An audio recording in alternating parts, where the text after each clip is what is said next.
Caldas de Reis pechou o pasado exercicio cun remanente de tesourería que supera os 2 millóns de euros. Xa o número en sí mismo é moi importante, pero en términos relativos, tendo en conta que somos un concello de 10.000 habitantes, seguro que son incluso mellores que ese valor absoluto, non?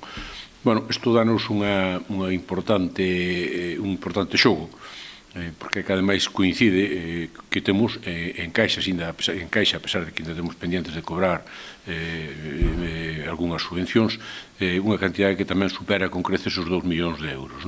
É unha situación excepcionalmente boa e a min gustame poñerla en conocemento dos veciños. O Goberno local estuda agora diversos proxectos nos que investir esa cantidade, pero o rexedor que un concello das dimensións de Caldas dispoña dunha cantidade tan elevada de cartos para novos proxectos supón un auténtico balón de oxígeno. Os cartos está previsto un potentísimo plan de inversións.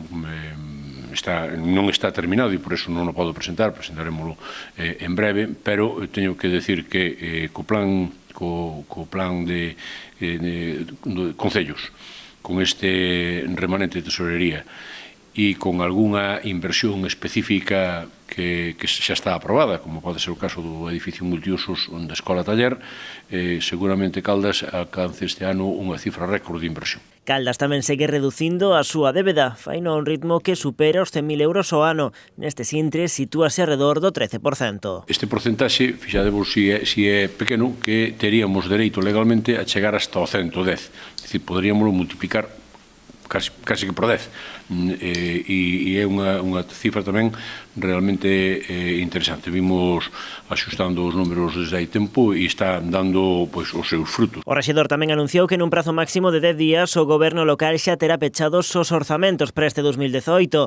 As contas municipais van superar os 7 millóns de euros.